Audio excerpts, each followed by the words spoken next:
3 months in, 400 cold calls, and not one appointment. She was sitting in her car in a Kroger parking lot on a Thursday, staring at her call sheet, trying to talk herself into dialing number 401. And when she finally called me, I thought I was about to talk her off the ledge. Instead, she told me one thing that she had changed, and I've been telling that story to every new producer I coach ever since. Hi there, I'm Randy Schwantz, and welcome to the Big Nation channel, the home of the triple threat solution, sales training, sales CRM, and sales management platform, all in one integrated system.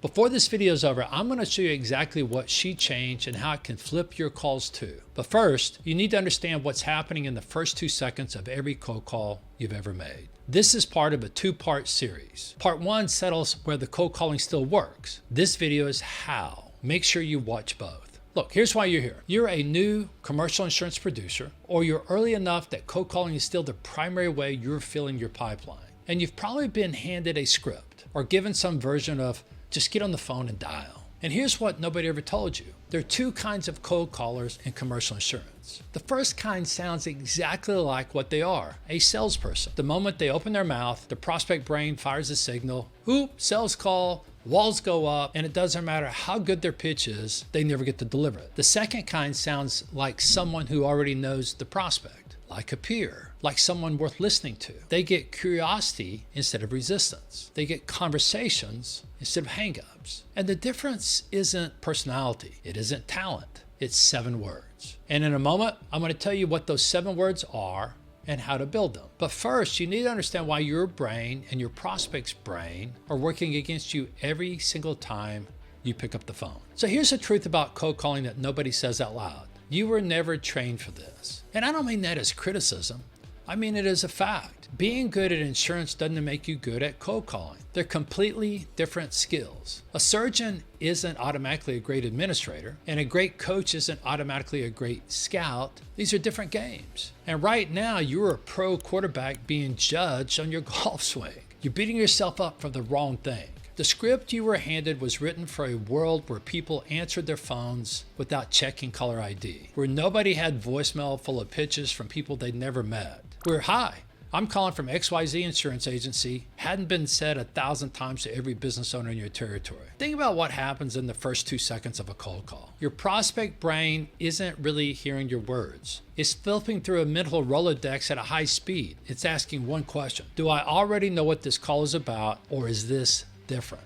And the moment you say your agency name, the moment you mention renewals or saving money or improving coverage, their brain pattern matches to every other insurance salesperson they've ever heard talk to.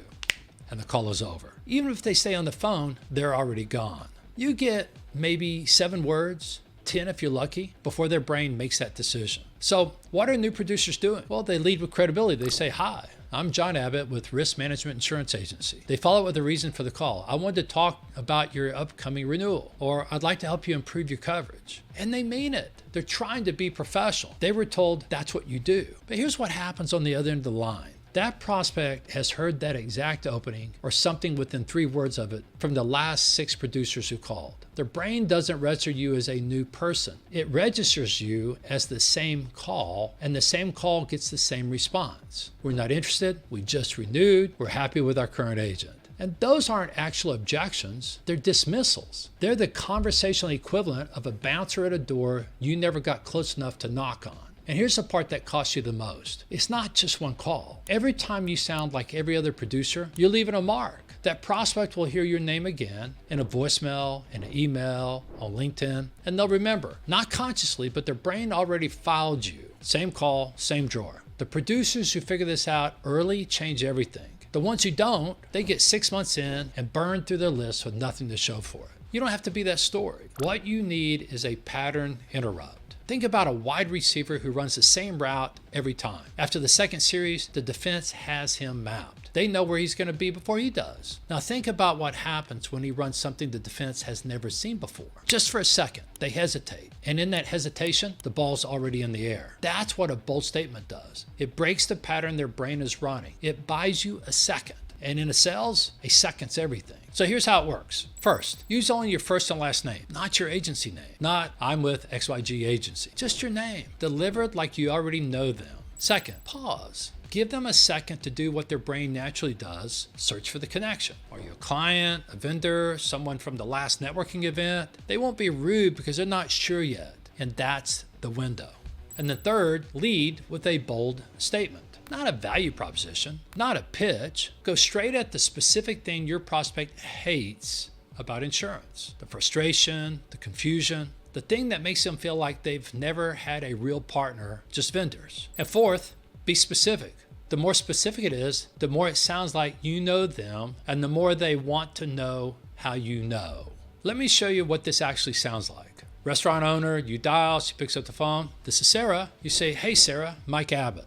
And then you stop. You let her brain work. 1 second, maybe 2 seconds. She's running that search. Do I know Mike Abbott? Where do I know him? How do I know him from? And then she'll come back one of two ways. Yeah, hi Mike, how can I help you? Or Mike, do I know you? Either way, she hasn't hung up. She's curious. She's still there. And now you go, Sarah, I help restaurant owners turn their kitchens into safe zones so they don't get hammered by insurance companies. Is this an okay time to talk? Now notice what's happening here. You haven't mentioned insurance yet, not directly. You've described a problem she knows, the feeling of being at the mercy of insurance companies that she doesn't understand. And you've promised a specific outcome tied to that problem. Her brain isn't fouling you as a sales call, it's asking, what does this mean? How does this work? And that question, that's your ticket in. Here's another one. You're calling a mid-sized contractor. Hey Mark, Randy Schwantz. Pause. Hey Mark, I help contractors build a narrative that makes underwriters compete to give you their best pricing.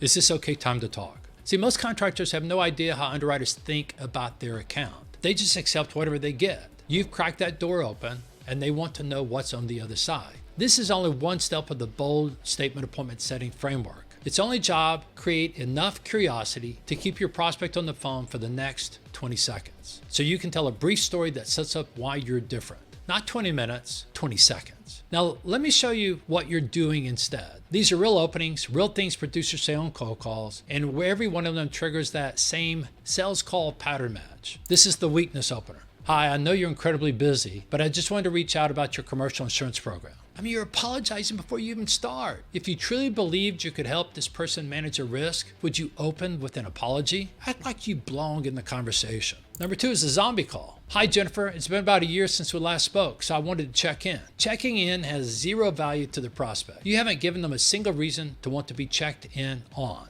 And number 3 is the robot. Hello, this is Mark from XYZ Insurance Agency. We provide comprehensive commercial insurance solutions, including general liability, property, workers' compensation. Reading a script is different from having a conversation. Your prospect can hear the difference in the first syllable. And then we got the howdy doody. Yeah, hi Tom, how are you today? And before they even know who you are, you're asking how they're doing before you've introduced yourself. It signals you're following a script instead of having a real conversation. And then there's the feature dump. Hi, I'm calling from Summit Commercial Insurance. We're an independent agency that represents 47 different carriers. Now you're drowning a CFO in features they don't care about before you've asked a single question about their business. What you've done for someone like them, that's what they want to hear. Look, every one of these approaches puts your information first and the prospect situation last. Flip that and everything changes. There was a producer in Dallas, 18 months in, sitting on a list of 220 names he'd already called, emailed, and checked in on. So many times he nicknamed it the graveyard. He'd been opening every call exactly the way I just described. Every bad opener on that list. By the book. He could not figure out why his list was cold. And then he heard one sentence. The next week he booked 8 appointments off that same list he thought was dead. I'm going to tell you what that sentence was, but I need to show you one more thing first. So here's the bottom line. The producers who wash out in year 1 and the ones who hit their stride, it usually comes down to this, the first 7 seconds of a cold call, how they sound, whether they've trained themselves to use a pattern interrupt. That's it. One habit, learned or not learned.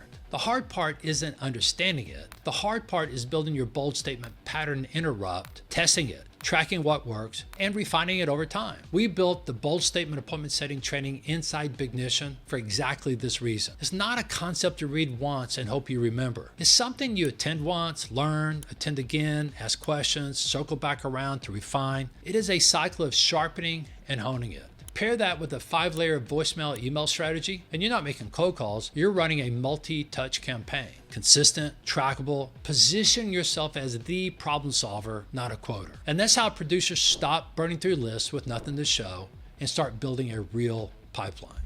So subscribe, share this with someone on your team. But before you go, I want you to leave with something. Agencies have a growth problem. They've been handed the wrong playbook for decades. You've heard the same line for years. If you just grind more, make more calls, jump into more meetings, you'll grow. If that were true, every exhausted owner would be sitting on a sales machine and a waiting list of producer candidates. What actually works is very different. You build a structure. You give your producers a precise way to prepare, present, and close.